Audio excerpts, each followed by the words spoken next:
Hello students, welcome to science tutorial.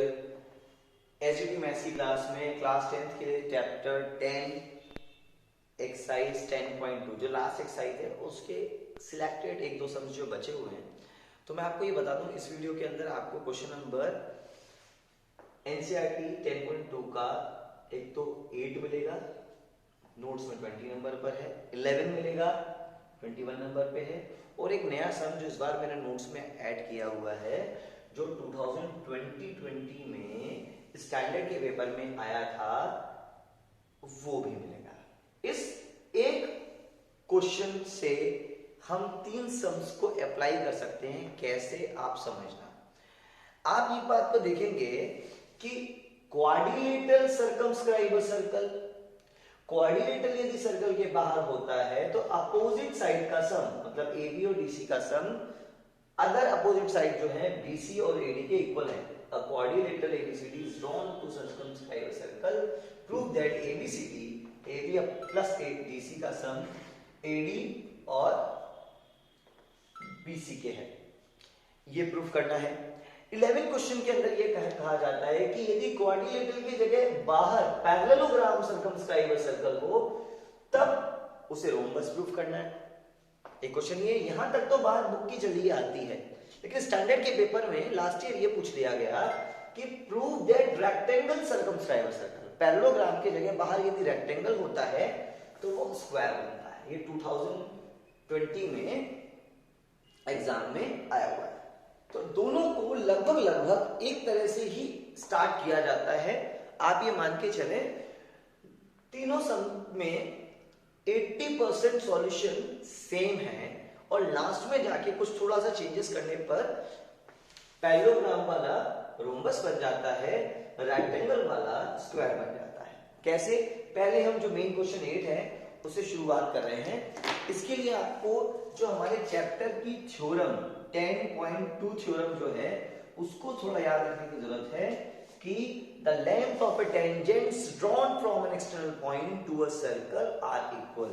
एक external point है, circle पर दो टेंजेंट बन रही हैं, वो दोनों इक्वल हो जाती हैं, उनकी लेंथ इक्वल हो जाती है, कोई एक्सटर्नल पॉइंट से आती है। अब ये एक्सटर्नल पॉइंट ये एक हुआ तो ये दोनों हो गई। मान लीजिए आगे और बन रहे होते तो ये दोनों भी बराबर हो जाते, और बन रहे होते तो ये दोनों भी बराबर हो जाते। कहने का मतलब सिर्फ इतना सा है कि सर्कल पर बाहर से आने वाली जो टेंजेंट्स हैं यदि वो एक्सटर्नल पॉइंट कॉमन है उनका तो दोनों की लेंथ इक्वल होती है। तो आप ये जानते हैं कि सर्कल के बाहर जब क्वाड्रिलेटरल सर्कमस्क्राइब सर्कल ABCD जो दिया हुआ है उसमें पॉइंट ऑफ कांटेक्ट बन रहे हैं एक PQRS। तो आप ये देखें A एक्सटर्नल पॉइंट है तो हमारी थ्योरम के अकॉर्डिंग AP और AS बराबर होंगे, आपको दिख रहा होगा। आप ये भी देख सकते हैं कि B एक्सटर्नल पॉइंट है तो PB और BQ भी इक्वल हो सकते हैं। C एक्सटर्नल पॉइंट है तो CR और CQ भी इक्वल हो सकते हैं, और जब D एक्सटर्नल पॉइंट है तो DR और DS भी इक्वल हो सकते हैं।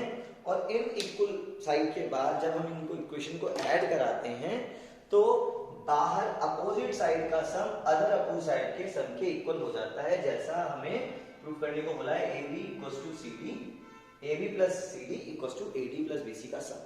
ठीक है, इससे मैं आपको एक सम और बताऊंगा जिससे आपको कॉन्सेप्ट समझ में आ जाएगा। वो 28 की बात भी है, इसी के अंदर थोड़ी सी जानकारी दूंगा नोट्स की, फिर आपका चैप्टर जो है वो फिनिश हो जाएगा और अपन कोऑर्डिनेट ज्योमेट्री की तरफ बढ़ेंगे। चलिए सुनिए जरा, ये क्वेश्चन का वीडियो रह गया था जो आपके सामने आ रहा है।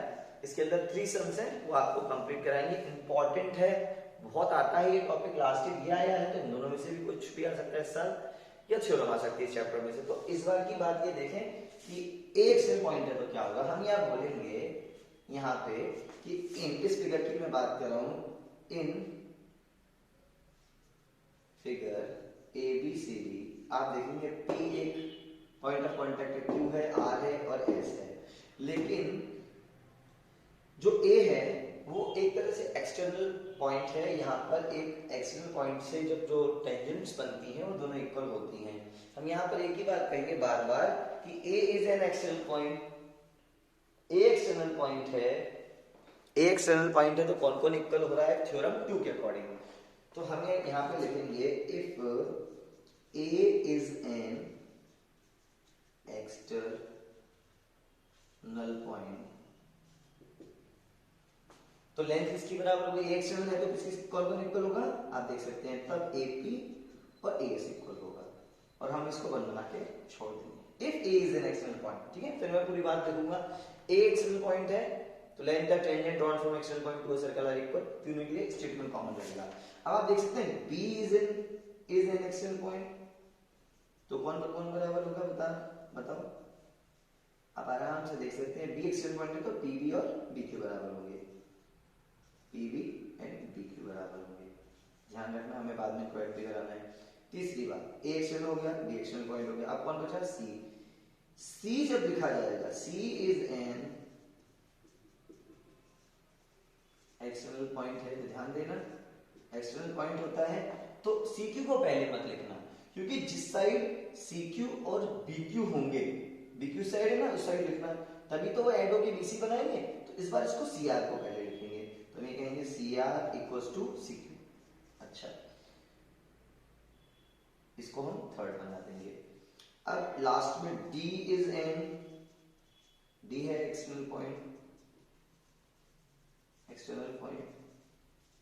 तो आप गौर से देखेंगे DR और DS बराबर हैं। DR देखो, CR और DR एक साथ आ जाएंगे तो DC बन जाएंगे और DS बराबर हो जाएंगे, तो ये फोर्थ पॉइंट हो गया। इनका चारों का एक ही स्टेटमेंट रहता है जो इसको अप्लाई कराता है, थ्योरम 2 10.2 थ्योरम जो है उसका स्टेटमेंट, जिसको हम आराम से यहाँ पे लिख सकते हैं। थ्योरम 2 का स्टेटमेंट जो इस मार्क्स को पूरा करवाएगा, इसको हम ये लिखेंगे, the length of tangents drawn from an external point to a circle are equal, तो इससे हमें पूरे मार्क्स मिल जाते हैं। यहाँ पर पूरी बात थ्योरम 2 का स्टेटमेंट लिख सकते हैं, मैं आपको याद दिला रहता हूँ, आप लिख लीजिए। यहाँ देखना, A is an external point है तो ये दोनों equal, the length of tangents drawn from an external point to a circle are equal. अब हमारा क्या काम हुआ, हमने देखा कि हमें लाना क्या है। पहला वाले प्रूफ में फर्स्ट वाले को करेंगे तो AB और CD लाने हैं। AB और CD कैसे बन सकते हैं, AP BP, ये देखो इधर के एडिशन हो जाए, और CR DR से सामने वाले, तो क्यों ना इनको एडिंग करा दे। तो हम यहाँ पर इस बात को समझने के लिए, इसके प्रूफ को समझने के लिए हम ये वाली बात को यहाँ पे ले जाते हैं सामने, देखना। तो हम क्या करेंगे, इक्वेशंस को ऐड कराए, तो हमने एक काम किया, ऐसे कहते हैं इक्वेशन 1 प्लस इक्वेशन 2, जो इक्वेशंस हैं सारी इक्वेशंस को मैं ऐड कर रहा हूँ, 1 2 3 4, मैं चारों को ऐड करा रहा हूँ। Add equation 1 plus 2 plus 3 plus 4 हमने ऐड कराया। तो आप देखना, LHS वाले एक तरफ लिखे जाएंगे, RHS वाले एक तरफ। LHS में कौन है, AP BP और CR DR, तो हमने यहाँ लिख लिया AP PB और CR और DR, एक साइड तो ये लिख लिए, और राइट हैंड साइड पे लिखेंगे AS BQ, गौर से देखना, और CQ DS। कौन कौन सा पेयर हमारे काम आ रहा है, AP BP, ये AB बन जाएगा, चलो ये काम आया। CR DR कौन है, CR DR ये DC बन जाएगा, ये पेयर आ गया, एक पार्ट तो हो गया। RHS की बात करें तो AS DS कुछ बना रहा है, और ये दोनों बना रहे हैं क्या, ये दोनों क्या बना रहे हैं, BQ CQ BC बना रहे हैं, ये BC बना रहे हैं, और AS DS वाले AD बना रहे हैं। तो ये हमारे फर्स्ट प्रूफ जो होते हैं, क्वेश्चन नंबर जो 8 है नोट्स में 20 नंबर पर है, ये प्रूफ हो जाता है, ये मार्क्स यहाँ पे मिल जाता है। तब ये क्वाड्रिलेटरल है तो ये अपोजिट साइड्स में इक्वल नहीं है, देखें आप इक्वल नहीं है, लेकिन जब क्वेश्चन 8 यहाँ पे फिनिश हो जाता है, ठीक है। अब बात आती है 11 क्वेश्चन की, उसमें ये कहा गया है प्रूव दैट पैरेललोग्राम। अब आपको ये वाली बात पता है, पैरेललोग्राम की तो अपोजिट इक्वल होती है, AB BC के इक्वल होगा तो डायग्राम भी कुछ चेंज होगा। मैं आपको थोड़ी सी बातें हैं, ये तो यहाँ पे खत्म हो जाता है हमारा क्वेश्चन। यदि मैं आपको डायग्राम की बात करूं, जैसे उसका डायग्राम उधर आ गया है, इसका डायग्राम आप यहाँ पे मेरे साथ में देख लेंगे।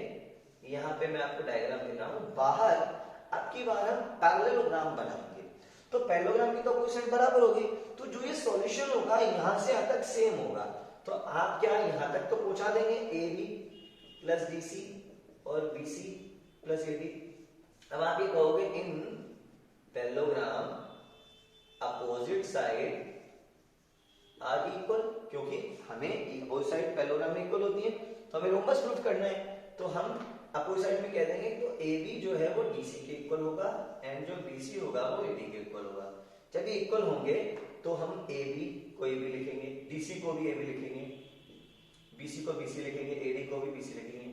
तो डबल AB और डबल BC 2 से 2 गया तो AB और जो BC है वो इक्वल हो जाएंगे। अब AB BC बगल बगल के कोई बराबर हो गए तो चारों साइडें अपोजिट बराबर है तो हम ये कह देंगे DC भी इक्वल हो गया और AD भी इक्वल हो गया। चारों इक्वल हो जाएंगे, किसी के पैरेललोग्राम की चारों साइड इक्वल हो जाती हैं तो वो क्या हो जाता है हमारा, सो ABCD is a rhombus. ABCD हमारा रोम्बस बन जाता है। अब हम डायग्राम की बात करते हैं, तो जो 11 का डायग्राम है वो कुछ ऐसा होगा। रोम्बस बनाना है ना 11 के लिए, तो आप इस तरह का डायग्राम बना लेना और एक रोम्बस में अपोजिट साइड रोम्बस प्रूफ करना है और पैरेललोग्राम साइड इक्वल है तो ABCD वही रहेगा, PQRS, AB से यहाँ शुरू होगा, यहाँ P से PQRS वही रहेगा, कैलकुलेशन वही रहेगी, ये दोनों इक्वल, एक एक्सटर्नल से PQ CQ CR और DQ DR DS, तो सारा सॉल्यूशन ये आएगा। 11th के लिए भी ये आएगा सॉल्यूशन, बस इतना ऐड हो जाएगा बोथ साइड इक्वल होने की वजह से वो रोम्बस आएगा। लेकिन इस साल इन्होंने एग्जाम में एक नई चीज पूछ ली कि बाहर पैरेललोग्राम नहीं रेक्टेंगल बनता है और रेक्टेंगल की अपोजिट साइड तो इक्वल है ही और कॉर्नर्स वर्टेक्स सारे 90 डिग्री पर एंगल बनाते हैं, तो डायग्राम कुछ इस तरह से आ जाएगा। रेक्टेंगल बना देना तो डायग्राम हमारा कुछ इस तरह से आ जाएगा और सर्कल जो है हमें अंदर टच कराना होगा। अब ये क्या डिस्टेंसिंग है, थोड़ा सा अपन मैनेज करके बना लेते हैं। रेक्टेंगल रखना है, वो स्क्वायर यहां पर कहलाएगा। अब रेक्टेंगल स्क्वायर हो जाता है इन कंडीशन पे अपोजिट साइड बराबर और 90 डिग्री के कहने से। और रेक्टेंगल की खास बात ये भी होती है कि अपोजिट साइड इक्वल होती है और बगल बगल की भी इक्वल आ जाए तो वही हम वेरी करेंगे PQRS। देखें गौर से, PQRS वही AP AS के इक्वल, BP PQ के इक्वल, CQ के इक्वल, DR और DS के इक्वल, वही सारा ऐसा ही सॉल्यूशन सेम एज यहां तक चलेगा। साइड्स आ गई, अब साइड आने के बाद पूरा सेम हो जाए। इसमें इतना ही बढ़ जाएगा कि अपोजिट साइड इसकी इक्वल है ABCD की, तब ये रोम्बस वाली लाइन ना लिखते हुए हम यहां तक पूरा पहुंचाएंगे। ये सॉल्यूशन पूरा यहां तक कट टू कट रहेगा। कह देंगे एंड एंगल A, सारी साइड इक्वल हो जिसकी, पैरेललोग्राम ऐसा रेक्टेंगल ही पैरेललोग्राम होता है, पैरेललोग्राम ऐसा इसकी अपोजिट साइड इक्वल भी हो और एंगल कैसे हो, सारे के सारे 90 डिग्री हो, जिसकी अपोजिट साइड इक्वल भी है, सारे एंगल 90 के भी हैं, तो वो जो है क्या बनेगा आप भी समझ सकते हैं। वो क्या बनने वाला है हमारा डायग्राम, जब वो एंगल किसी के angle A B90 BB90 CB90 DB90 all angle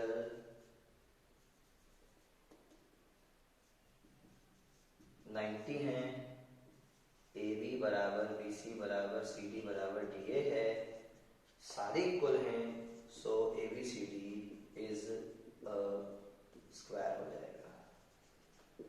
तो इस एक सॉल्यूशन की मदद से एक्सटर्नल पॉइंट वाली वही वाली बात APS बराबर BP BQ, सॉल्यूशन वही सेम, ये भी सेम, यहां तक भी सेम, पैरेललोग्राम के वो से बराबर, देन इसको ऐड कर देंगे। यदि हम अपोजिट साइड करते हैं तो रोम्बस आ जाता है। 90 भी कह देते हैं कि रेक्टेंगल है 90 है तो वो स्क्वायर बन जाता है। तो इस एक सॉल्यूशन की मदद से हम 3 सम्स को सॉल्व कर लेते हैं। बस ये इन्होंने इस बार नई बात दे दी थी कि बाहर है रेक्टेंगल तो प्रूफ करो स्क्वायर, तो वो स्क्वायर प्रूफ हमारा हो जाएगा। तो ये बातें ध्यान रख के हम इस क्वेश्चन को कर सकते हैं, मोस्ट इंपॉर्टेंट है।